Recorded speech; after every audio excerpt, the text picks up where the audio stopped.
Hola, ¿qué tal? Bienvenidos a esta primera parte de la cápsula de Sequelize como ORM. En esta cápsula lo que vamos a hacer es principalmente contextualizar un poco qué es Sequelize y después vamos a iniciar un proyecto con Sequelize y vamos a ver cómo podemos incorporar todas estas estructuras que se nos generan a el proyecto ya existente que tenemos. Entonces, para partir, nosotros estamos hablando de Sequelize como ORM, pero vamos a partir definiendo qué es ORM. Entonces, las siglas ORM significan Object Relational Mapping y un ORM es una herramienta que nos permite mapear las estructuras de una base de datos relacional, que en nuestro caso va a ser Postgres, a una estructura lógica de entidades. Entonces, de esta forma, la interacción con la base de datos que vamos a tener nosotros se va a realizar de forma indirecta a través de los métodos que nos provea el ORM, sin la necesidad de nosotros generar códigos SQL, sin generar consultas, nada.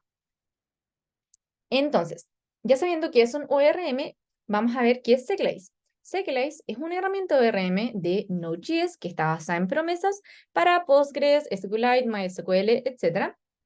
Y lo importante de Sequelize es que funciona en base a modelos que van a ser clases. Y estas clases van a ser las que van a representar a nuestras tablas en la base de datos. Entonces, cada tabla va a tener asociada a su clase y a través de esto es que nosotros vamos a modelar nuestras entidades. Entonces, el primer paso va a ser añadir Sequelize a nuestro proyecto con yarn add Sequelize. Entonces, si corremos este comando y esperamos, vamos a ver que se añadió al package.json. Ahora, Sequelize nos provee una herramienta muy útil que es Sequelize CLI, que significa Command Line Interface, y esta herramienta nos permite correr comandos en la terminal para realizar diversas acciones, ya sea iniciar un proyecto, crear una base de datos, crear modelos, etc.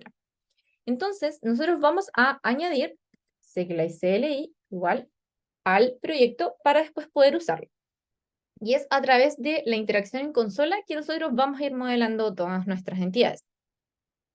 Entonces, ahora que ya tenemos Sequelize CLI, ya podemos comenzar un proyecto con Sequelize.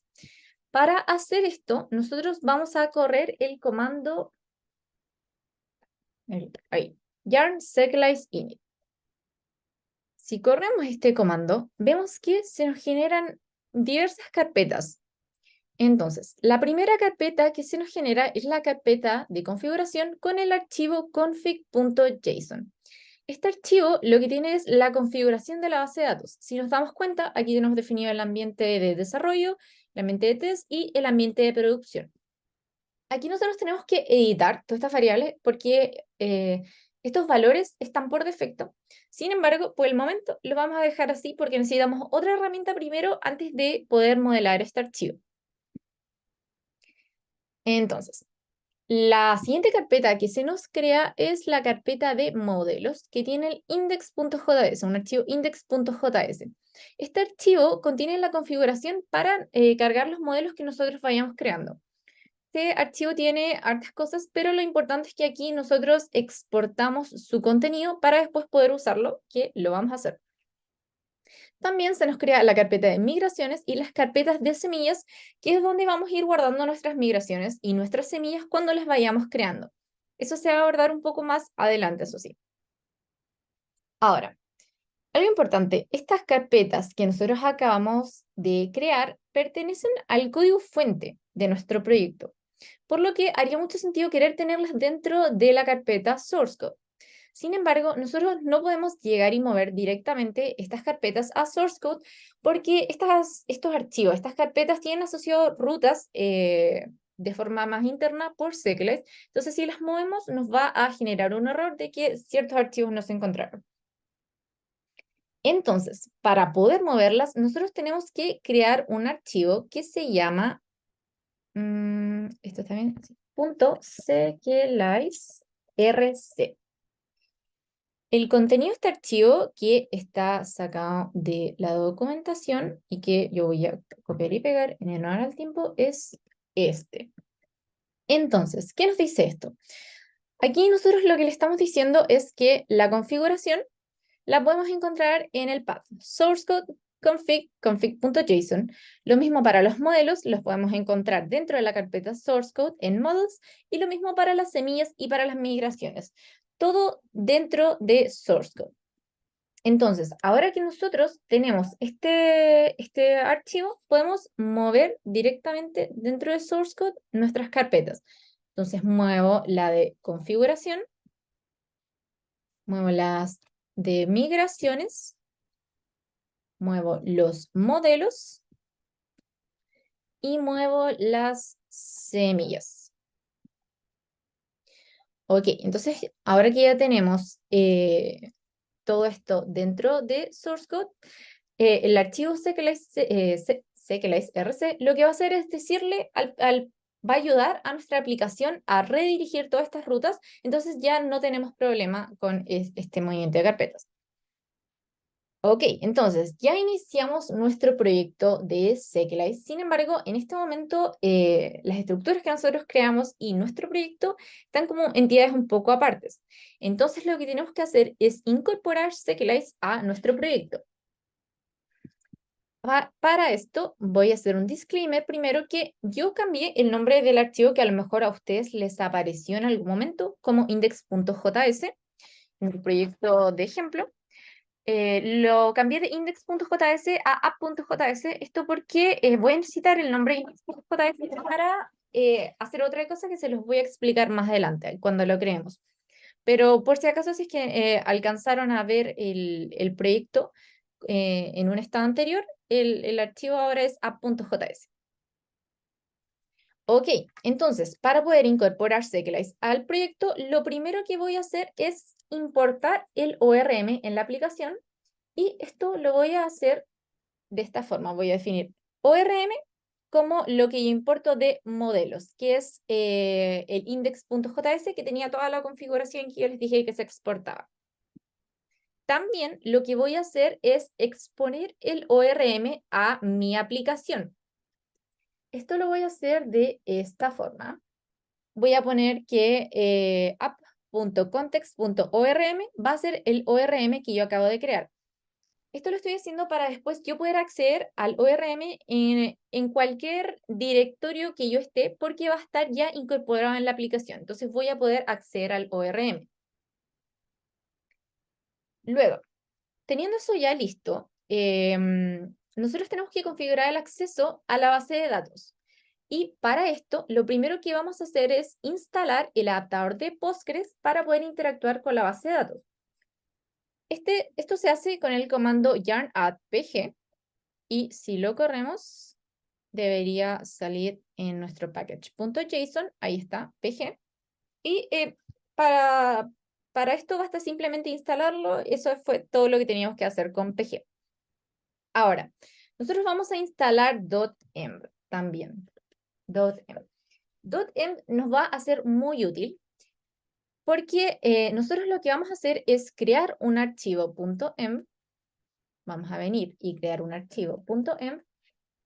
Y este archivo lo que va a contener son todas las variables de entorno que nosotros no queremos que se expongan en la aplicación, porque yo voy a tener aquí variables como mi nombre de usuario, mi contraseña, y yo no quiero que estas variables después yo las pueda subir a algún repositorio público.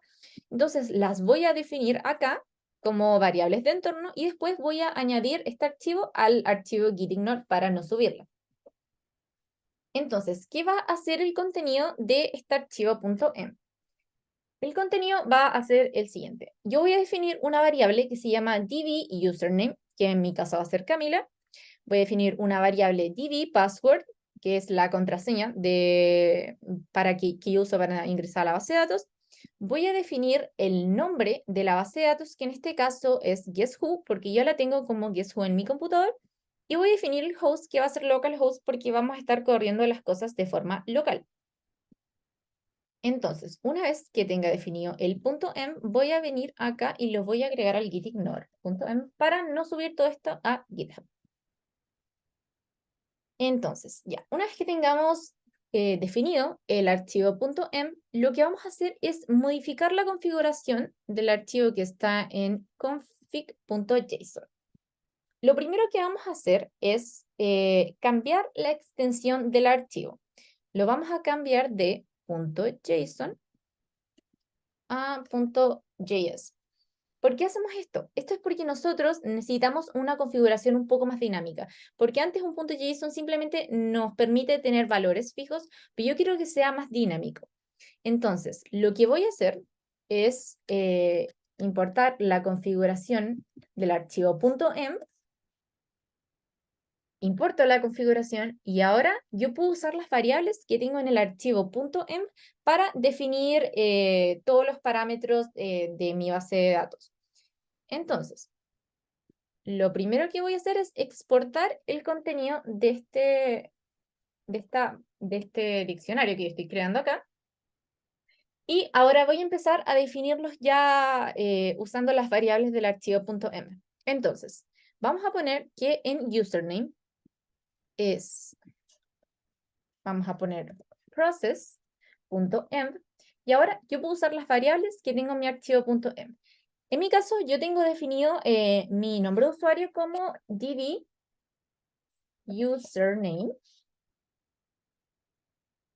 Luego, yo tengo definido mi contraseña como db password.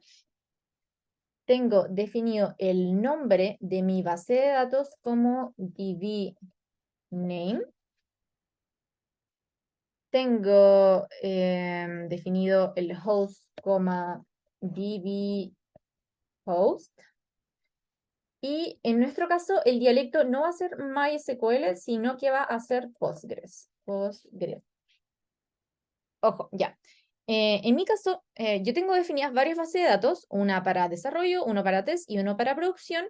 Entonces, lo que voy a hacer es agregarle algo al nombre, porque en este caso el nombre yo lo tengo como Guess Who, pero el nombre de mis bases de datos es Guess Who-development-test-production.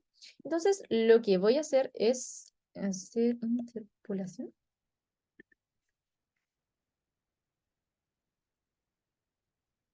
Ahí, y esto es con un signo peso. Entonces, en mi caso, esto como es development, voy a poner development. Y esto lo voy a replicar para todos los ambientes de desarrollo. Entonces voy a poner lo mismo para test y lo mismo para producción. Luego, como ya sabemos cómo hacer esto, voy a copiar el contenido con lo implementado. Entonces, aquí ya tenemos listo el ambiente de desarrollo, el ambiente de test y el ambiente de producción. Si ya tenemos todas nuestras variables que al final van a definir la configuración de acceso a la base de datos.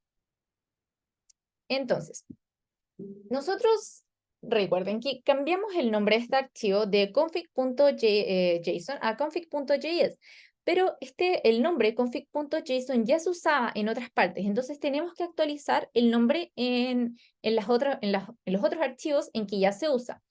Este nombre se usa en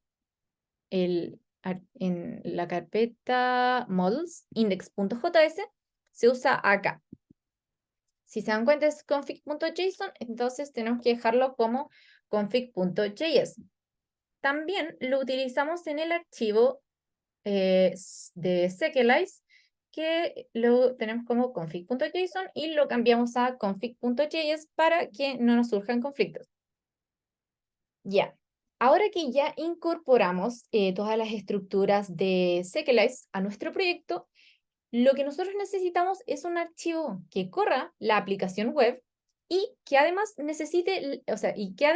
realice la conexión a la base de datos una vez que esta se inicie, porque quiero que ambas cosas pasen. Yo no quiero que mi aplicación se pueda iniciar si es que yo no tengo el acceso a la base de datos listo, la conexión a la base de datos. Entonces, para eso es que yo voy a crear en la carpeta source code un archivo que se llama index.js, que era la razón por la que yo le cambié el nombre a .js a la otra. Entonces, el contenido de index.js viene ya de harto tiempo y ustedes pueden llegar y copiar este contenido porque es general. Entonces, ¿Qué estamos haciendo aquí? Primero, importamos .env para poder usar las variables de entorno, que aquí se usan para definir el puerto, si es que lo tuviéramos definido. Yo no lo tengo definido, pero en ese caso se usa el puerto 3000. Ahora, ¿qué estamos haciendo? Lo primero que vamos a hacer cuando se llame a este archivo es autenticar el acceso a la base de datos. Eso se va a hacer con todo el archivo de configuración de la base de datos que nosotros ya tenemos, que ya definimos con nuestras variables de entorno y todo. Entonces, si esto ocurre de forma exitosa, yo voy a hacer un console.log que la conexión a la base de datos se estableció de forma exitosa. Y en ese caso voy a intentar escuchar con la aplicación. Si ocurre un error, lo retorno, y si no, pongo que estamos escuchando en el puerto tanto. Y en ese caso yo ya no solamente realicé la conexión a la base de datos, sino que ya empecé a escuchar con mi aplicación.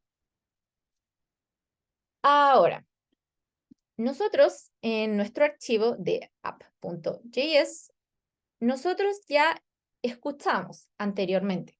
Entonces, lo que tenemos que hacer es sacar esto de aquí, porque no podemos escuchar dos veces en el mismo puerto porque se nos va a levantar un error. Entonces, yo ya no voy a escuchar en app.js, sino que lo que voy a hacer es escuchar en index.js, que es el archivo que nosotros acabamos de crear.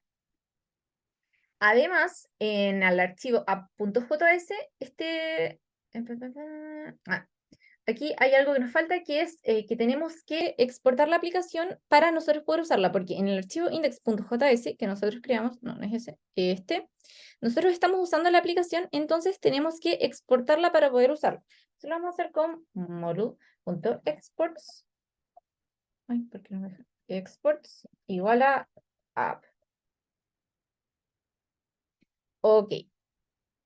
Entonces, ahora lo último que nos queda haciendo esto es actualizar el package.json, porque antes mi punto de entrada era a.js, pero yo ahora quiero que sea index.js, que es el archivo que nosotros creamos para poder, para que sea este nuevo punto de entrada, para realizar la conexión a la base de datos y empezar a escuchar. Entonces, una vez que modificamos eso, ya estamos listos.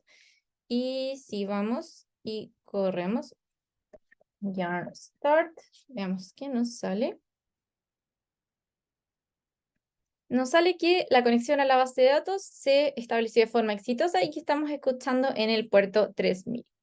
Entonces, esta sería la primera parte de la cápsula de Sequelize como ORM, que al final lo que hicimos es configurar toda la parte de Sequelize para después poder crear nuestros modelos. Entonces, ahora estamos listos para poder crear nuestras entidades. Eso, muchas gracias y que les vaya bien.